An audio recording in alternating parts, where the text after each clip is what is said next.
you can only get on their internet. I'm unsure, but that seems to make sense. That's according to people that have been there. Yeah, they have their own internet. Like, can you use a VPN in China to access the internet of the world? Let's search that. Yeah, that'd be interesting. I need to know. Because so many people, I believe, are very limited with what they can access there. Many people in the world are very limited. Well, look at the UK. They're just arresting people for Facebook posts. That's they're going nutty. one of the crazier things in modern life is that people are getting arrested over social media. And not really bad stuff. It's saying things that someone finds We got to stop objectionable. these immigrants. Yeah, that kind of stuff. Yes, some VPNs work in China, but their effectiveness varies due to the country's strict internet censorship known as the Great Firewall. Chinese government actively blocks many VPN services, and only a few reliable ones consistently bypass restrictions. VPNs like ExpressVPN, NordVPN, Surfshark are often cited as effective, but they require specific configuration, e.g. obfuscated servers or protocols like OpenVPN to evade detection. Performance can be inconsistent with slowdowns or temporary blocks being heightened censorship during heightened censorship periods such as political events.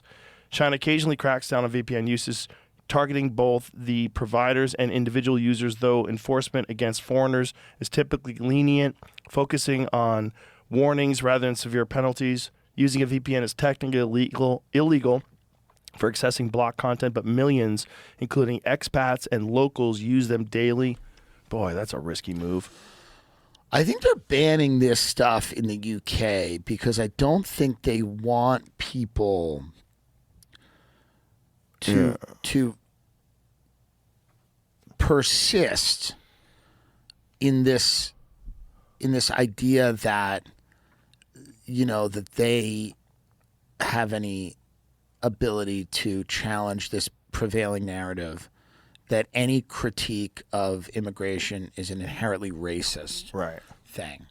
And I think the people that are sponsoring this kind of an odious thing, and it's because what they're doing is they're basically immiserating these people. They're making the quality of their life much worse. They're losing ground, and if they speak up about it, they're called, huge, horrible names. Mm-hmm. And then they're arrested. Yeah. So it's crazy, and they don't understand why it's happening. They're not completely. They're very confused about why. A lot of these countries didn't take any Syrian refugees, but Europe did, and Scandinavia did. The Netherlands did, and they're confused about that, and they're asking questions and going, "Why is that the case?" And they're confused about